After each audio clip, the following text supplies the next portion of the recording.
shine upon us. God of love, fill our hearts with your wisdom. Holy Spirit, bring yourself closer to us in these words and how we hear them, and in our thoughts and how we think them. Use this time and use each of us to accomplish your good will. Amen.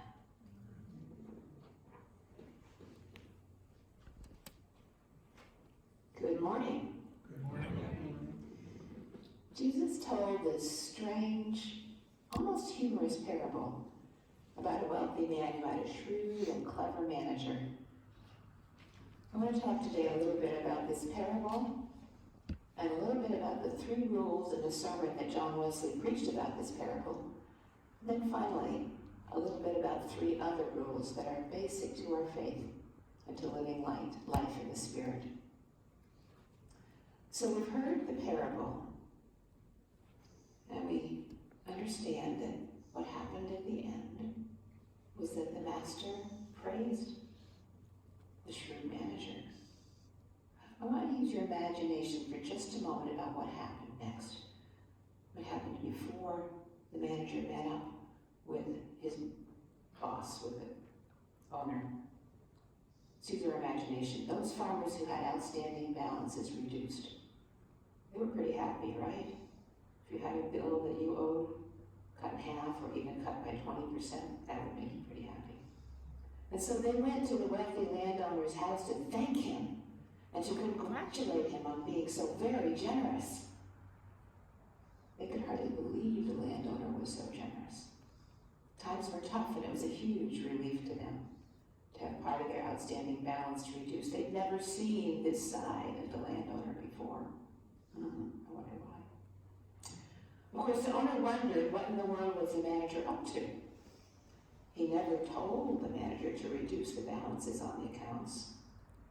As he gave more thought to what had happened, he realized he was in an awkward situation. He had 2 choices. He could have his manager thrown in jail and tell all the farmers standing in his front yard, well, there was a mistake made. You really owe the whole amount that was on your bill originally. Or he could say nothing and gain a reputation for being a most understanding and generous man. And the wealthy landowner decided to keep quiet and accept the praise. And so then, when he caught up with his employee, he was no longer angry with him. He commended the clever manager because he had acted shrewdly.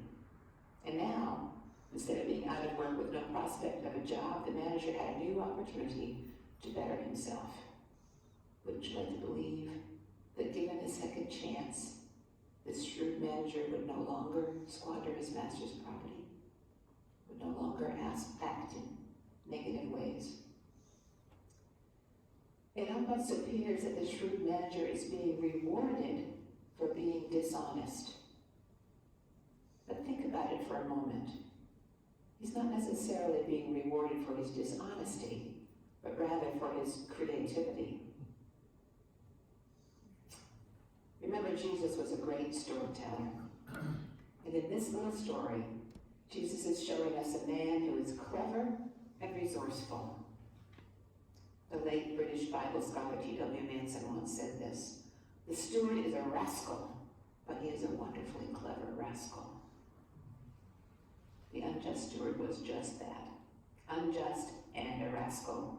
And, amazingly and incredibly, the parable ends with him being commended for his shrewdness. So let's look at some of the things that scholars have said over the years about this parable. Some say it's a contrast parable, an if-only parable. If only Christians were as eager and ingenious and imaginative in their attempts to serve God and to do good as worldly people are in their attempts to attain money and comfort, the church would be stronger and the world would be a better place. Good thought. Some say it's about stewardship and the responsibility that we all have being stewards of our master. Good thought. Still others say it's about grace, kind of like the story of the prodigal son. Both of these stories remind us that we cannot earn forgiveness. We can't win reconciliation. Reconciliation only comes when the one who was wronged says to the wrong person, the person who wronged them, "You have done me wrong. You have hurt me deeply, but I still love you, and I forgive you." That is amazing grace. And finally, some say that it's about money, and then the lesson is don't worship money. Put your trust in God and not in money. Use your money to do good, not to do bad. When John Wesley wrote a sermon about this parable, he called it the use of money. And in that parable, in that sermon, he proposed 3 plain rules for the use of money. Let's go back just a little to see how he developed his thinking about money. Before John Wesley became the founder of the Methodist Church, he was a teacher at Oxford University back in the 1700s. While he was still in his 20s, he had a deeply disturbing experience. On a cold winter day, he was visited by a poor woman. Seeing her, he said, "You seem half-starved. Have you nothing to cover you but that thin little gown?" And she said, "Sir, this is all I have." And so, being a generous young man, he reached in his pocket for money so that she could buy a coat. But he found that he had hardly any money left because he had just bought some pictures to hang on the walls in his room. It immediately hit him. You have adorned your walls with the money which might have protected this poor creature from the cold. Oh, justice and mercy. Are not these pictures the blood of this poor maid? After this insight, Wesley committed himself to living as frugally as possible in order to give away as much as possible. When he began his career, he was paid £30 a year. In those days, that was quite a lot of money. His living expenses were £28, and so he gave £2 away. The next year, his income doubled, but he still managed to live on £28, and so he gave away £32. And the next year, he earned £90, lived on 28, and gave away 62. And the next year, he earned £120, and so on, and so on, and so on. One year, his income was a little over £1,400, and that year, he lived on £30 and gave most of it away. John Wesley understood so well the spiritual struggle that people have with the place of money in their lives. And yet he felt that as our income increases, what should rise is not the Christian standard of living, but the standard of giving. And there is the irony in John Wesley's ministry. The Wesleyan revivals were turning people, most of them, with serious drinking problems and other issues in their lives, and turning them into sober-minded, hard-working, responsible individuals. Thanks be to God. Some of Wesley's converts became so successful that they began letting their commitment to Christ slide. They allowed their success, their newfound affluence, to become their God. And in reality, they were then just as lost as they were when Christ first touched their lives. Wesley's solution in his sermon, The Use of Money, Wesley proposed these 3 plain rules. Gain all you can, save all you can, and give all you can. He went on to say, but the love of money we know is the root of all evil, but not the thing itself. The fault does not lie in the money, but in the ones that use it. It may be used ill and what may not, he said, but it likewise may be used well. Its full is applicable to the best as to the worst uses. So it's the love of money and not the money itself. Let me share with you briefly what Wesley says about these 3 aspects of our relationship with money. The first of these rules is gain all you can. Now, hear these words from John Wesley's mouth, coming through my mouth today. We ought not to gain money at the expense of our life, nor, which is in effect the same thing, at the expense of our health. No gain whatsoever should induce us to enter into or to continue in any employment which is of so hard or so long a labor as to impair our well-being. Neither should we begin or continue in any business which deprives us of sufficient time for food and sleep as our nature requires. He said we ought to gain all we can without hurting our mind any more than our body, and without hurting our neighbor. Gain all you can by honest industry. Use all possible diligence in your calling. Waste no time.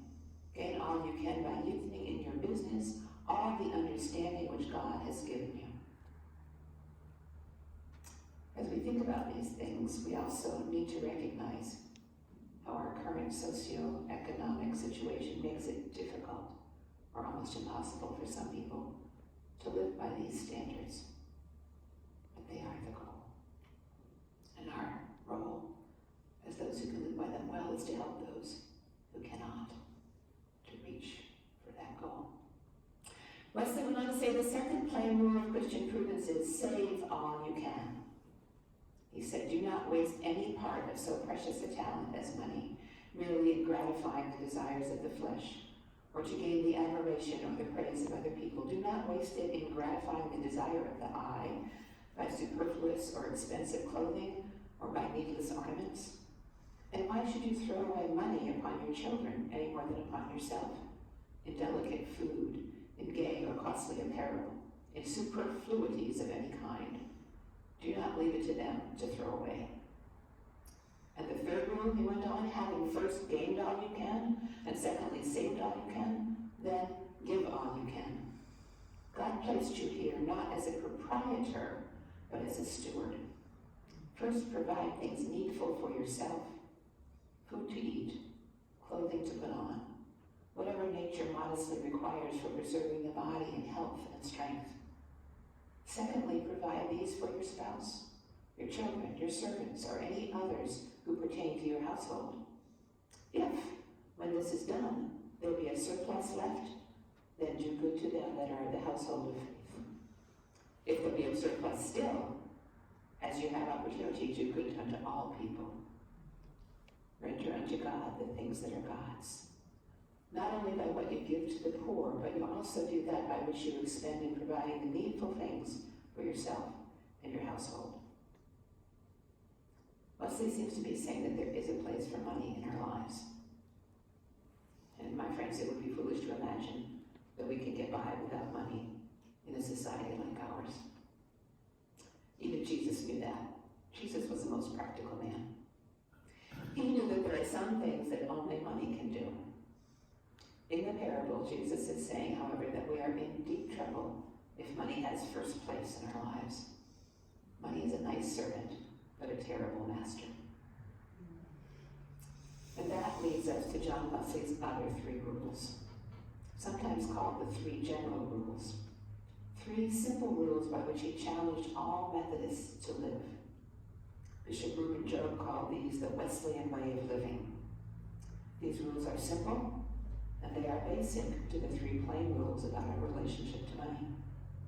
These three rules are: do no harm, do good, and stay in love with God. I want to end today with a quick look at these three rules because they help us to live by the Spirit in our daily lives. First, do no harm. Seems pretty easy, doesn't it? Unless you look at Wesley's list of what he considered harmful. He said we should avoid evil of every kind, especially that which is most generally practiced. And then he listed things like taking God's name in vain, drunkenness, fighting, quarreling, uncharitable conversation, needless self-indulgence, basically anything that can lead us or someone else away from God. What Wesley was trying to make was that because we are confessing and professing Christians, what we do has an impact on the life and the faith of other people.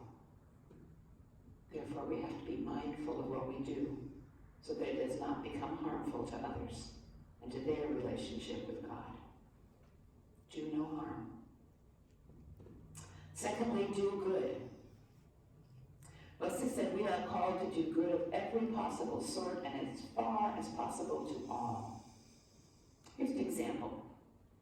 There was a new family who had lived in the neighborhood only about 2 weeks. This new homeowner was out trying to mow his lawn when his riding lawnmower broke down. He worked on the mower for about 2 hours trying to get it back together, but it was not cooperating, and he was starting to get a little frustrated. Suddenly, one of his neighbors appeared with a toolbox full of tools. "Can I give you a hand?" he asked. And in 20 minutes, the two of them had the mower running beautifully. The new homeowner said, "Thanks a million." And then he asked, "Say, what do you make with such fine tools?" And the neighbor smiled and said, "Mostly friends." And he said, "I'm available anytime." That's what Wesley meant when he said, do good. And third, stay in love with God. Actually, what he said was, attend upon all the ordinances of God. By which he meant to do the things that help us to stand in the presence and the love of God, the things which keep us focused on God and God's love. We do that by faithful participation in the means of grace, in worship, in prayer, in Christian fellowship, like our picnic today, in doing good, in Bible study, in participating in the Lord's Supper, and in stewardship. And we have to maintain that focus in order to take care of ourselves spiritually so that our faith stays fresh and our love of and for God stays fresh and strong.